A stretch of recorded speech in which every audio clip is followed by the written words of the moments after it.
Hello guys, welcome to अध्ययन अड्डा YouTube channel. Chapter 10 mensuration हमारा कंटिन्यू चल रहा है। कल हम लोगों ने क्वेश्चन 8 तक कंप्लीट कर लिया था और आज हम लोग क्या करेंगे, आज हम लोग क्वेश्चन नंबर 9 से स्टार्ट करेंगे। तो आप लोग रेडी हो जाइए जल्दी से, ठीक है। क्वेश्चन स्टार्ट करते हैं।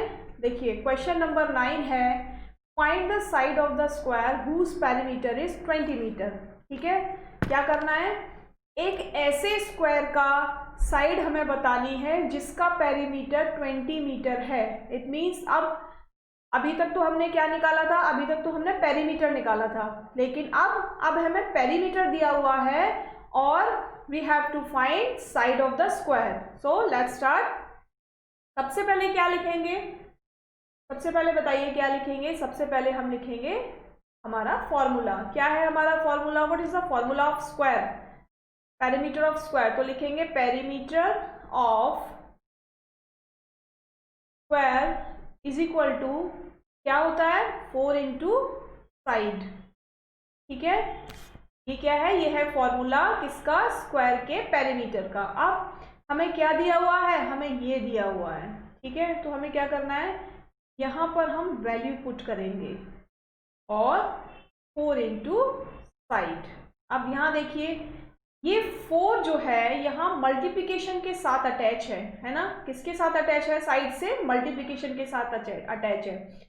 जब भी हम किसी डिजिट को इज इक्वल टू के इस तरफ या इस तरफ ले जाते हैं तो उनके साइन चेंज हो जाते हैं। अगर वो प्लस है तो माइनस हो जाएगा, माइनस है तो प्लस हो जाएगा। इसी तरीके से अगर कोई भी डिजिट किसी दूसरे डिजिट के साथ या किसी भी अल्फाबेट के साथ मल्टीप्लिकेशन के साथ अटैच है तो वो डिवीजन में चली जाएगी इज इक्वल टू के दूसरी साइड जाकर, और अगर डिवीजन में है तो मल्टीप्लिकेशन में आ जाएगी। अब हमें क्या करना है, देखिए साइड इज इक्वल टू, हम साइड को इस तरफ भी लिख सकते हैं इस तरफ भी लिख सकते हैं, बात हमारी एक ही रहेगी, लेकिन आप लोग कंफ्यूज ना हो इसीलिए मैं आपको सेम पैटर्न में करके दिखा रही हूँ। ठीक है, यहाँ देखिए तो साइड इज इक्वल टू क्या हो जाएगा, 4 को हम दूसरी साइड ले जाएंगे ना, यहाँ किसके साथ अटैच है, ये मल्टीप्लिकेशन के साथ, तो दूसरी साइड जाके क्या हो जाएगा 20/4 यानी डिवीजन। इसको कहते हैं डिवीजन, इसको हम ऐसे भी लिख सकते हैं।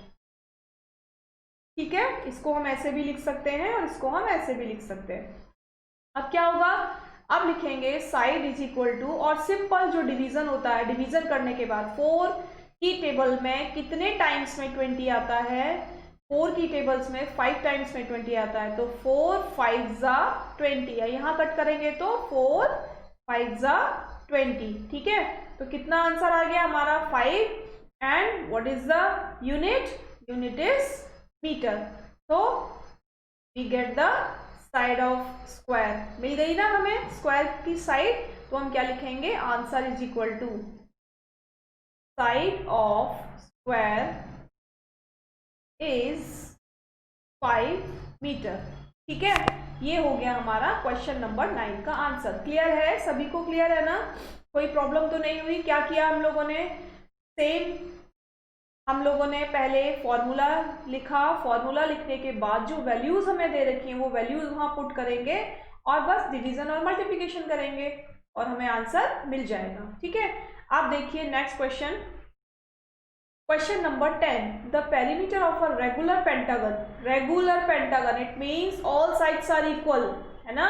Regular means all sides are equal, even it is pentagon, triangle, square, hexagon, whatever it is. And क्या दिया हुआ है, regular pentagon is 100 centimetre, perimeter दिया हुआ है यहाँ पर भी, है ना। How long is each side, इसकी एक साइड की लेंथ क्या है। Same formula we have to use, the perimeter of regular pentagon is equal to, what is the perimeter of regular pentagon, 5 into side. Why we write here 5, because a pentagon has 5 sides, है ना, and all are same, so we have to write 5 and into side. Clear? Now put the value of perimeter here, 5 into side. Now cross multiplication, side is equal to 100 divided by 5। यहाँ पर 5 multiplication के साथ attach है, दूसरी side जाएगा तो नीचे आ जाएगा, इट मीन्स डिवीजन में आ जाएगा, है ना। अब क्या करेंगे, नाउ डिवाइड 100 बाय 5, तो 5 2 जा 10 और ये 20। कैसे किया मैंने, यहाँ देख लीजिए एक बार। 5 2 जा 10, माइनस किया 0 और ये 0 यहाँ पर लिख लिया। अब क्या करेंगे, डिवाइड जाएगा, नहीं जाएगा। जब डिवाइड किसी भी नंबर को, किसी भी डिजिट को यहाँ लिखने के बाद डिवाइड अगर नहीं जाता है तो क्या लगाते हैं, सबसे पहले यहाँ पर 0 पुट कर देते हैं, ठीक है। तो our answer is 20। So the answer is side of a regular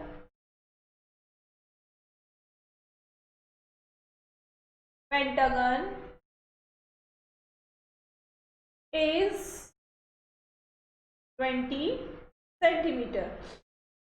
20 centimeter. Why we write here centimeter? Because the unit is the unit of perimeter is in centimeter, so we have to write here centimeter. Okay, this is the answer. आ गया सभी लोगों को, समझ में आ गया, clear हो गया सबको, ठीक है।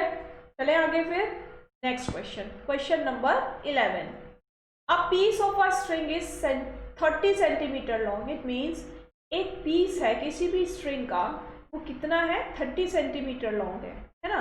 अब हम इसे किसी भी तरीके से फोल्ड करेंगे। देखिए, इसको हमने ऐसे फोल्ड किया, इसको हमने ऐसे फोल्ड किया, इसको हमने ऐसे फोल्ड किया, क्या स्ट्रिंग की लेंथ चेंज होगी, नहीं होगी, है ना, नहीं होगी ना। इट मीन्स अगर स्ट्रिंग 30 सेंटीमीटर लॉन्ग है तो हम उसे किसी भी शेप में कन्वर्ट करें, उसकी जो लेंथ रहेगी, उसकी जो लेंथ रहेगी वो क्या रहेगी, इट इज ऑलवेज 30 सेंटीमीटर, है ना। इट मीन्स ये क्या हो गया, ये किसी भी शेप के लिए पेरीमीटर हो गया, है ना। ये क्या हो गया, किसी भी शेप के लिए पेरीमीटर हो गया।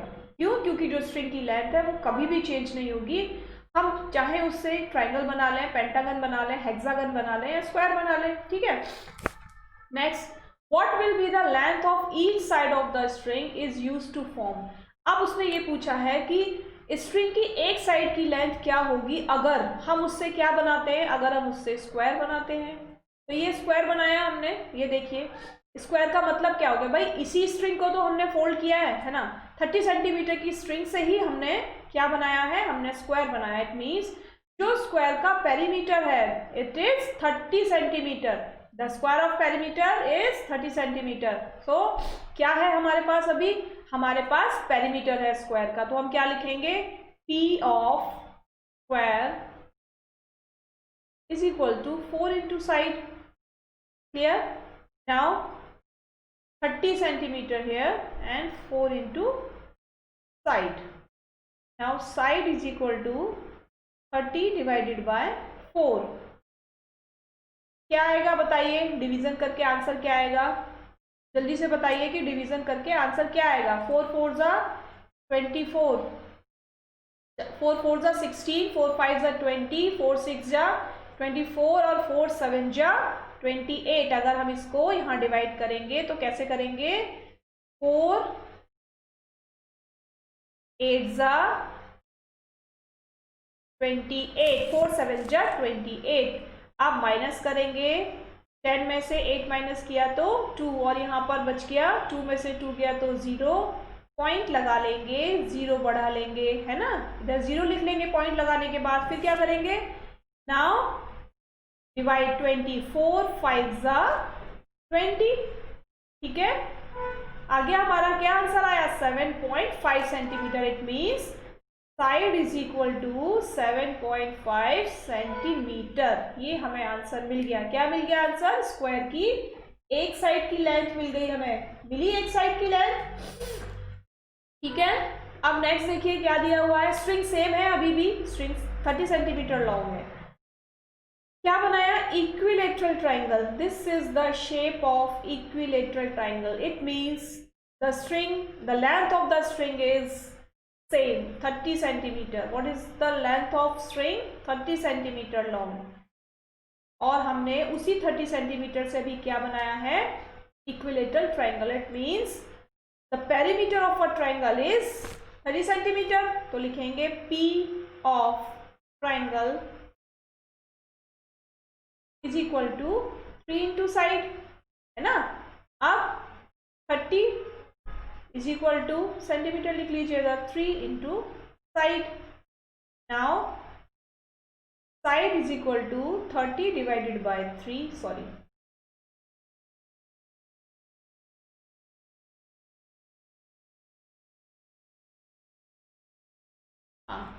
30 डिवाइडेड बाय 3 और 3 10 जा 30 सेंटीमीटर। तो क्या मिल गई इक्विलेटरल ट्राइंगल की साइड हमें मिल गई, यहां लिख देंगे side of triangle is equal two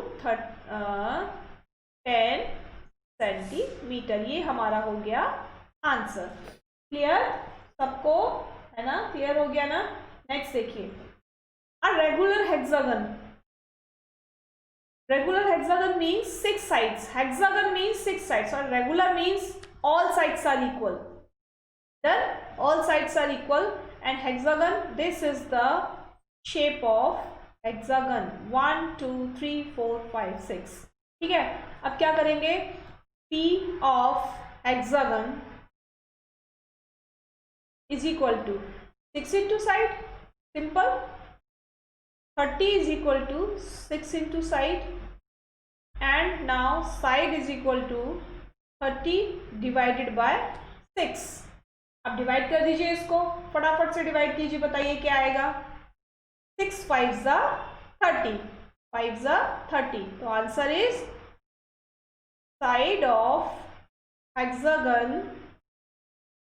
is 5 centimetre. ठीक है, ये हमारा आंसर हो गया। क्लियर, सबको क्लियर है? Any problem, any question? If you have any question please comment in comment box. ठीक है, चलिए अब आगे चले। Next question number 12। क्या है question number 12? Two sides of a triangle are 12 centimetre and 14 centimetre. एक ट्राइंगल है जिसकी दो साइड्स हमें दी हुई हैं 12 centimetre and 14 centimetre. It is नहीं दी हुई। ठीक है, आप क्या करना है, the perimeter of a triangle is 30 centimetre, P is equal to 36 centimetre. ठीक है, what is the third side? Third side हमको निकालनी है। क्या निकालनी है हमें? थर्ड साइड निकालनी है। हम क्या करेंगे, P of triangle is equal to 3 into side. लेकिन ये वाला जो फॉर्मूला है ये इक्विलेटरल ट्राइंगल के लिए बनता है। हमको क्या करना है, हमको सारी साइड्स अलग अलग दी हुई है ना, तो हम क्या लिखेंगे यहाँ पर, हम यहाँ ये नहीं लिखेंगे, हम लिखेंगे इसको, हम नेमिंग कर देते हैं। ठीक है, तो लिखेंगे हम AB plus BC plus CA। ठीक है, हो जाएगा ये AB plus BC plus CA। ठीक है, अब देखिए P ऑफ ट्राइंगल क्या है, 36, AB is equal to 12 centimetre plus BC नहीं दी हुई है, छोड़ देंगे ऐसे ही। Now AC is equal to 14 centimetre. अब क्या करना है, 36 इज इक्वल टू 12 एंड 14, बताइए कितना होगा 12 एंड 14, 4 और 2 6 and 2 and 2 1 and 1 2, 26 plus BC। देखिए अब इधर ये जो 26 है यहाँ किससे अटैच है, प्लस के साथ, तो दूसरी साइड जाएगा तो क्या हो जाएगा, साइन चेंज हो जाएगा और क्या बन जाएगा, 36 माइनस 26 माइनस हो जाएगा इज इक्वल टू BC। ठीक है, अब क्या करना है, बस माइनस करना है, इज इक्वल टू BC, या लिख सकते हैं BC is equal to 10 centimetre. आ गया आप लोगों का आंसर। ठीक है, क्या आ गई है हमारी, थर्ड साइड आ गई, है ना, ये क्या आ गई हमारी, थर्ड साइड आ गई। क्लियर है ना, सिंपल। जो साइड्स हमको दी हुई हैं वो साइड्स हमने लिख लिए, और क्योंकि इक्विलेटरल ट्राइंगल नहीं है इसीलिए कौन सा फॉर्मूला यूज करेंगे, ये वाला फॉर्मूला यूज करेंगे। ठीक है, बस साइड निकाल ली हमने। चले आगे, question number 13।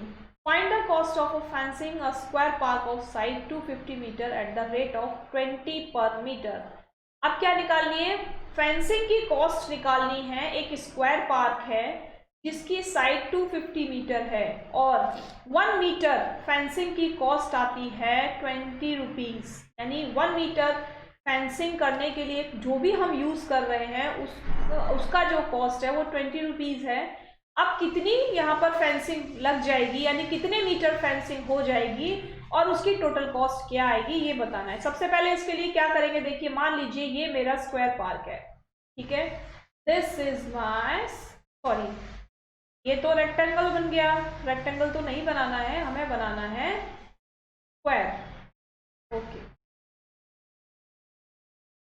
this is my square park and the length of one side is 250 meter. It means all sides are 250 meter, है ना? All sides are 250 meter. Now perimeter of square park is equal to 4 into side. Here आप P is equal to 4 into 250, है ना? यही करेंगे। अब मुझे multiplication करके आप लोग बता दीजिए कि क्या आंसर आने वाला है। जल्दी से बताइए क्या आंसर आने वाला है। 25 4 ज़ा 100 और एक 0, इट मीन्स 1000 मीटर। तो पेरीमीटर आ गया हमारा, ठीक है। अब 1 मीटर की कॉस्ट क्या थी? 20 रुपीज़। तो 1000 मीटर की कॉस्ट क्या थी? लिखेंगे कॉस्ट ऑफ fencing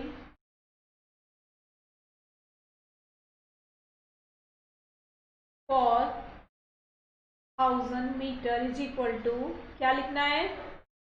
1000 इंटू 20, ठीक है। आप नंबर का नंबर से यानी डिजिट का डिजिट से मल्टीप्लाई कीजिए। 2 1 जा 2। ये मल्टीप्लिकेशन करने का सबसे इजी मेथड है। क्या मेथड है? अगर हमारे पास लास्ट में सारे जीरो हैं दोनों नंबर्स में, तो हमें क्या करना है? केवल डिजिट का डिजिट से मल्टीप्लिकेशन करना है, इसका इससे मल्टीप्लिकेशन करना है।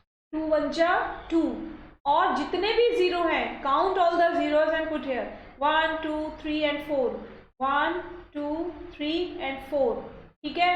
ये आ गई हमारी कॉस्ट निकल के। क्या आ गई? हमारी कॉस्ट निकल के आ गई है, ठीक है। तो लिखेंगे, क्या पूछा है question? What find the cost of fencing of a square park of side 250 meter at the rate of 20 rupees per meter। तो लिखेंगे cost of fencing for 1000 meter is rupees 20,000, ठीक है। बस this is our answer। clear?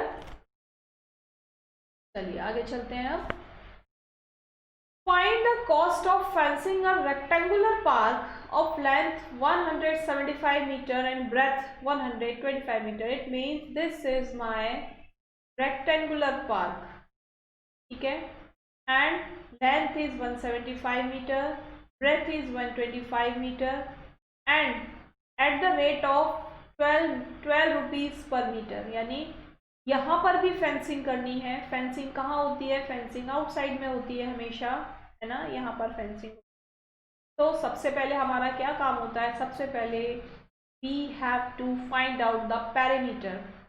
P of rectangle is equal to, बताइए क्या है? 2 into L plus B, यही है ना।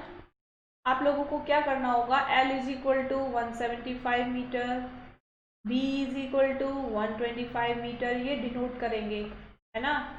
Cost per metre, cost per metre is equal to 12 rupees 12, ठीक है। अब क्या करना है? सबसे पहले पेरीमीटर, तो P is equal to 2 into 175 plus 125। Now 2 into 5 और 5 0 7 8 9 and 10 and 1 और 1 2 and 3 300, ठीक है। Now multiply 300 with 2, तो आंसर आया 600 मीटर। ये है हमारा पेरीमीटर। आगे आप लोगों का आंसर यही आया है, जल्दी बताइए क्या सभी लोगों का आंसर यही आया है जो मेरा आया है ना। अब लिखेंगे cost of fencing for 600 metre is equal to, क्या कॉस्ट थी, 600 इंटू 12।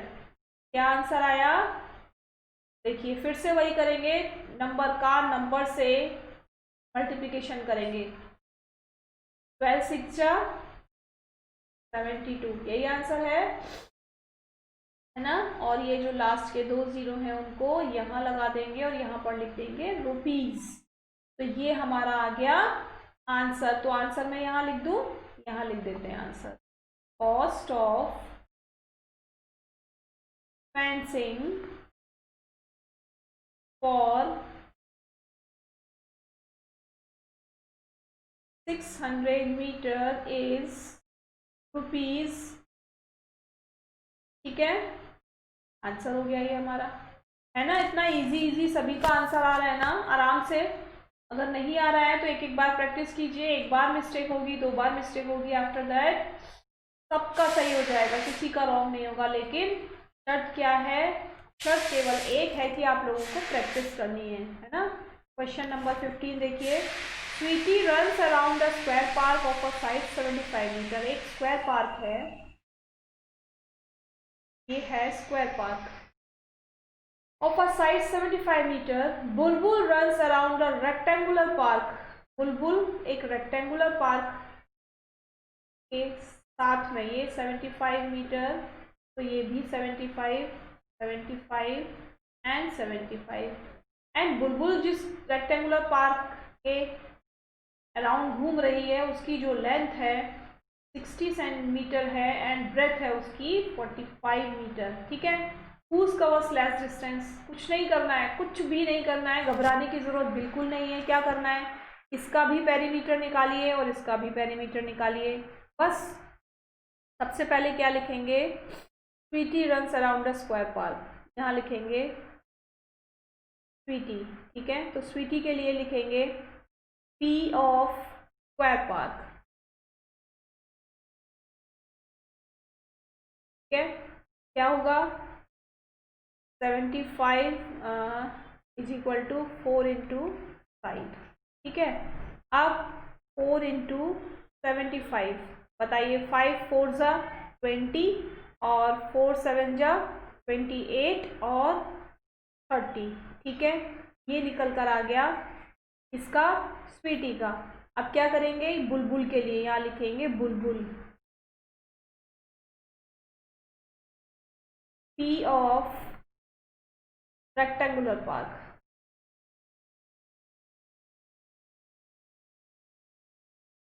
क्या होगा, 2 into L plus B. Done. अब क्या करना है, 60 प्लस 45, तो क्या हो जाएगा 2 इंटू 5 और 105, और यहाँ मल्टीप्लिकेशन करके जो आंसर आएगा वो आएगा 2 5 ज़ा 10 और 2 1 ज़ा 2। तो ये आ गया हमारा, इसका आंसर आ गया, ये आ गया हमारा बुलबुल का। ठीक है, तो दोनों के आंसर आ गए। अब देखिए किसका सबसे ज़्यादा आंसर आया, बताइए किसका सबसे ज़्यादा आंसर आया है। लिखेंगे distance covered by Bulbul is 210 metre. ठीक है, अब यहाँ लिखेंगे Bulbul covers less distance than Sweety. ठीक है, ये हमारा आंसर आ गया। ठीक है, Bulbul covers less distance than Sweety. समझ में आया, क्या किया, दोनों का पेरीमीटर निकाल लिया। पेरीमीटर निकालने के बाद जिसका ज़्यादा है और जिसका कम है बस आंसर में लिखना है। हु कवर्स लेस डिस्टेंस पूछा क्या था, हु कवर्स लेस डिस्टेंस, तो बुलबुल कवर्स लेस डिस्टेंस क्यों? क्योंकि 300 मीटर स्वीटी ने कवर किया है, 210 मीटर बुलबुल ने कवर किया है। ठीक है, चले आगे। Question number 16, what is the perimeter of each of the following figure, what do you infer from the answer. अब इनके पेरीमीटर निकालने हैं। निकालना आसान है, अब आप लोग निकाल सकते हैं। बताइए मुझे, आप लोग निकाल सकते हैं? जल्दी से बताइए कौन कौन आंसर निकाल सकता है। देखिए, इसका पेरीमीटर निकालेंगे, P of square is equal to 4 into side. ठीक है, क्या किया? 25 इंटू 4, 100 मीटर सेंटीमीटर। ठीक है, निकल गया। अब इसका निकालेंगे, पी ऑफ रेक्टेंगल।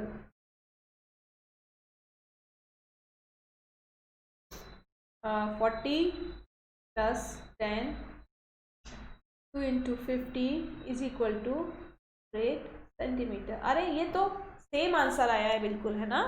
दोनों का आंसर क्या आया है? सेम। और यहाँ पर भी पूछा क्या है? What do you infer from the answer. आपको आंसर में क्या मिला? तो लिखेंगे all the figure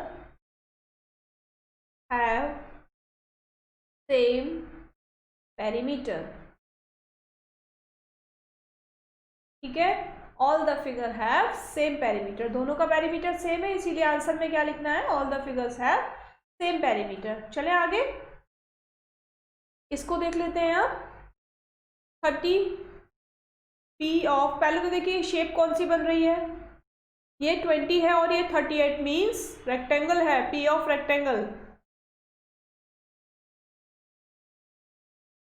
2 into L plus B, 2 into L कितना है? 30 प्लस 20, 100 सेंटीमीटर। इसको भी देखते हैं, triangle P of triangle is equal to, देखिए अलग अलग है ना, ये कौन सा ट्राइंगल है जिसकी दो साइड्स इक्वल है? कौन सा ट्राइंगल है जिसकी दो साइड्स इक्वल होती हैं? जल्दी बताइए, कौन सा ट्राइंगल होता है जिसकी दो साइड्स इक्वल होती है? आइसोस्केल ट्राइंगल। ठीक है, तो आइसोस्केल ट्राइंगल में हमको क्या करेंगे? हम 30 प्लस 40 लिखेंगे। ठीक है, 30 30 60 plus 40 is equal to 100 centimetre. तो यहाँ पर भी all the perimeters, या all the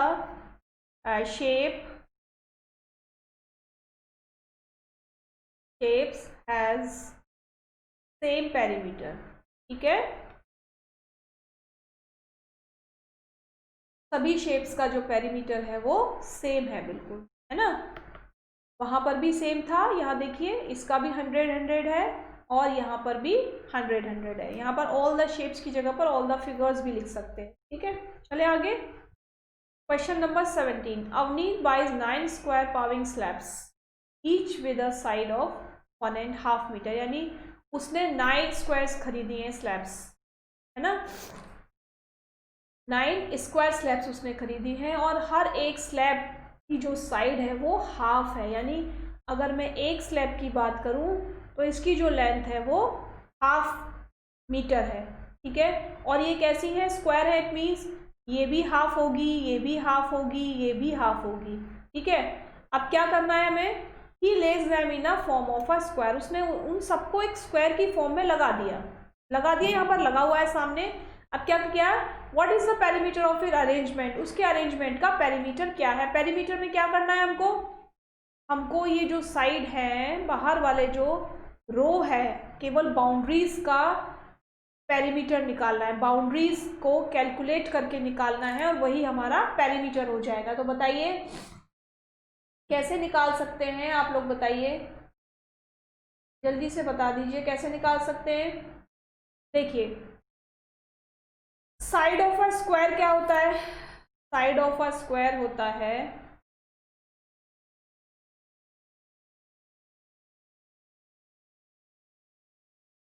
4 इंटू साइड, ठीक है। साइड ऑफ स्क्वायर क्या होता है 4 इंटू साइड। लेकिन हम इसको किस तरीके से निकाल सकते हैं, हम इसमें हमें क्या दिया हुआ 1 2 3 4 5 6 7 8 9 10 11 एंड 12, यानी हम 12 इंटू 1/2 कर सकते हैं, या 12 इंटू 0.5 भी तो कर सकते हैं, ठीक है, कर सकते हैं ना। तो उससे क्या होगा, ये हमारा बाहर का पेरीमीटर निकल कर आ जाएगा, बाहर का पेरीमीटर निकल के आ जाएगा। देखिए 12 से इसको कट किया, 12 को 2 से कट किया तो 6 आंसर आ गया, इसका मतलब 6 और मीटर, ठीक है। और दूसरा इसको भी देख लेते हैं, 12 5 ज़ा 60, और कितने के बाद पॉइंट है 1 के बाद, तो 1 के बाद पॉइंट लगा दिया, तो दोनों का आंसर सेम आया है ना, तो लिख सकते हैं। यहाँ हमने ये वाला फॉर्मूला क्यों नहीं यूज़ किया, बताइए क्यों नहीं यूज़ किया ये वाला फॉर्मूला। ये वाला फॉर्मूला हमने इसलिए नहीं यूज़ किया क्योंकि यहाँ पर जो स्क्वायर है वो हर एक स्क्वायर से मिलकर बना है ना, यानी जो स्क्वायर है वो भी अलग अलग स्क्वायर से मिलकर बना है। तो यहाँ अगर हम इस मेथड से निकालते तो बहुत लेंदी हो जाता। हम क्या करते, पहले एक स्क्वायर का निकालते, फिर उसको 9 से मल्टीप्लाई करते, देन आंसर करते। उससे अच्छा हम लोगों ने क्या किया, हमने हर एक स्लैब यानी जो बाहर की लाइंस हैं कितनी है काउंट कर लिए, 1 2 3 4 5 6 7 8 9 10 11 एंड 12, ठीक है। और 12 में भी जो एक स्क्वायर का कवर था वो कितना था 1/2 था, तो बस मल्टीप्लिकेशन कर दिया और हमें सिंपल आंसर मिल गया, सबको आंसर मिल गया है ना। तो हमारा आंसर क्या आ जाएगा, what is the perimeter of his arrangement, तो लिखेंगे the perimeter of his arrangement is कितना 6 मीटर, ठीक है। आ गया आंसर। नेक्स्ट देखिए, शेरी does not like his arrangement, शेरी को उसका अरेंजमेंट पसंद नहीं आया। शी गेट्स हिम टू ले them out like a cross, उसने उसको क्रॉस बना दिया, ठीक है। What is the perimeter of her arrangement, अब उसका अरेंजमेंट का पेरीमीटर क्या है, जबकि जो लेंथ है यानी जो स्क्वायर की साइड है वो साइड कितनी है 1/2 मीटर ही है अभी भी, ठीक है। तो यहाँ देख लीजिए 1 2 3 4 5 6 7 8 9 10 11 12 13 14 15 16 17 18 19 एंड 20, ठीक है। एक साइड कितनी है 1/2, टोटल साइड कितनी है 20, ठीक है। क्या किया, मल्टीप्लिकेशन कर दिया भाई, एक साइड को 20 साइड से मल्टीप्लिकेशन कर दिया, क्यों, क्योंकि स्क्वायर की एक साइड जितनी है उतनी ही सारी साइड्स हैं। तो सिंपल एक साइड हमें पता होनी चाहिए, ये साइड हमें पता थी 1/2 है, बस 1/2 को ये साइड्स काउंट करके मल्टीप्लिकेशन कर दिया। कितना आया देखिए 10 मीटर, तो कितना आया आंसर 10 मीटर। सिंपल आंसर आ गया, एक बार में आप लोगों का आ गया,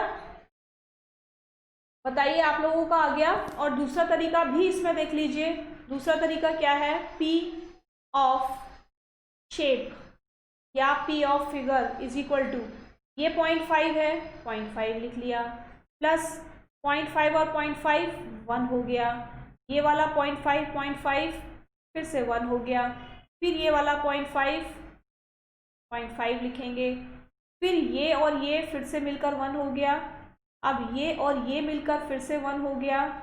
अब ये वाला साइड्स 0.5 लिखेंगे इसको, ठीक है। अब मैं यहाँ लिख देती हूँ, ये और ये मिलके फिर से 1, ये और ये मिलके फिर से 1, ये 0.5,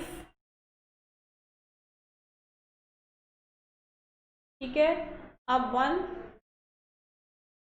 1 ये वाला साइड, और ये हमने अभी लिख लिया था, ठीक है।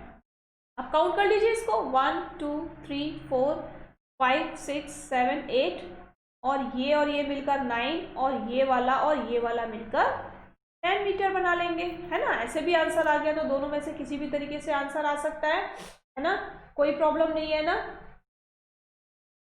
ठीक है।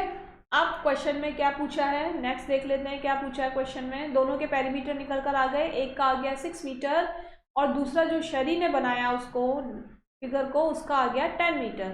अब क्वेश्चन में क्या पूछा है, विच हैज़ ग्रेटर पेरीमीटर, बताइए किसका पेरीमीटर ग्रेटर है। तो लिखेंगे द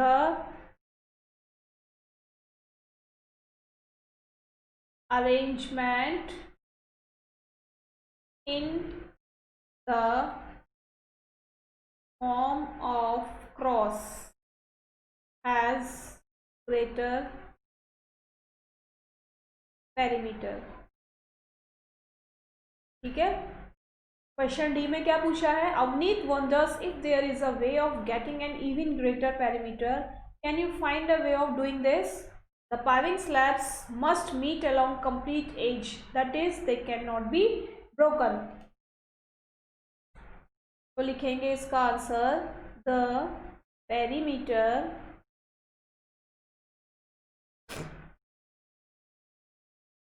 greater than 10 meter